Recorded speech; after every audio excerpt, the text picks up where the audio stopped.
Stage 4 took the race to Rouen, hometown of the first man to win the Tour 5 times, Jacques Anquetil.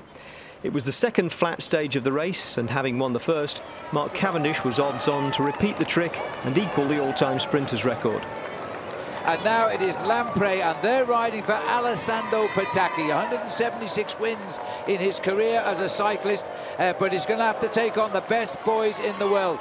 Because if you look down the ladder there, Paul, you'll see the white jersey of Mark Cavendish, and right on his wheel again is the green jersey of Peter Sagan. But he's on the wheel of Bernie Eisel, the rider in front of him in the white jersey with a black strip down the middle. These two men have managed to get themselves through another stage.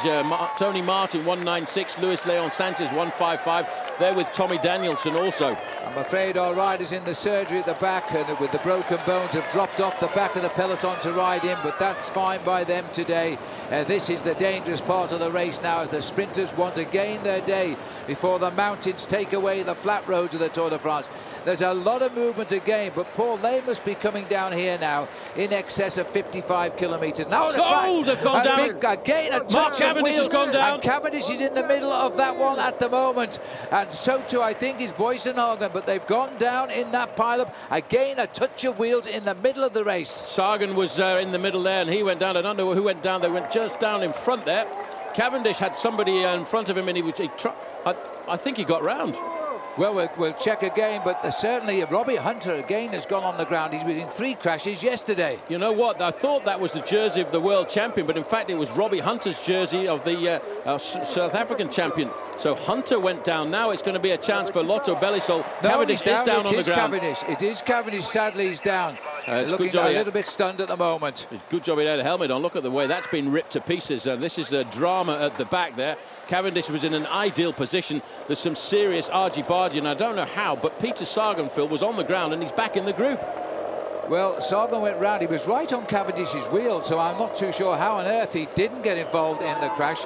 But we're looking at 1.7 kilometres to go. The only good news for the riders, it was inside the 3-kilometre rule, so they all get the same time, those riders, when they do come in, but I don't think they're really worried about that right now. We need to get down there now, and still Alessandro Petacchi is down there at the moment. And Matthew Goss is still down there as far as we can see.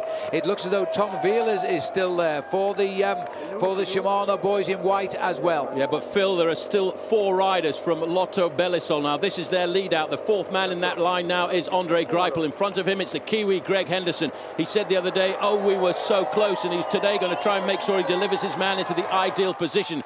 Cavendish has got to get himself to the finish. A bit of chaos at the back end, but this is the bridge now. They've got a headwind. They will turn left off this bridge, and they will face up to 900 metres to go. This is all control now for this team. Lotto Belisol still in 4th position, but locked onto his wheel is Alessandro Petacchi. They swing into the home straight now. In the distance is the finishing line. Andre Greipel is 4th wheel, but Alessandro Petacchi is 5th wheel, and then Peter Sagan is in there as well, and Goss is moving up. There's a split in the peloton, and the final lead out now. This is Adam Hansen trying to lead out. The last man to go will be Andre Greipel. He may have his hands full here with Petacchi, and moving up as well is Boysenhagen is also behind Petacchi. This is a sprinter's delight, and Goss is waiting to make the move, and he's making his move now, Matthew Goss, as he runs up the outside. Can Greipel hold off Goss? Sagan is coming up over on the right. Greipel has won this. Petacchi can't go round him. Greipel, Petacchi on the line. Well, thank you very much, Greg Henderson. That was a sprint for 200 metres to go for Greg Henderson. He pulled off and let Andre Greipel get the victory. That was a well-timed acceleration. How happy are these men? There is Henderson saluting there. I think the rider behind there was Tom Wieler in the white jersey as well, so good result for him. But Greipel is the man.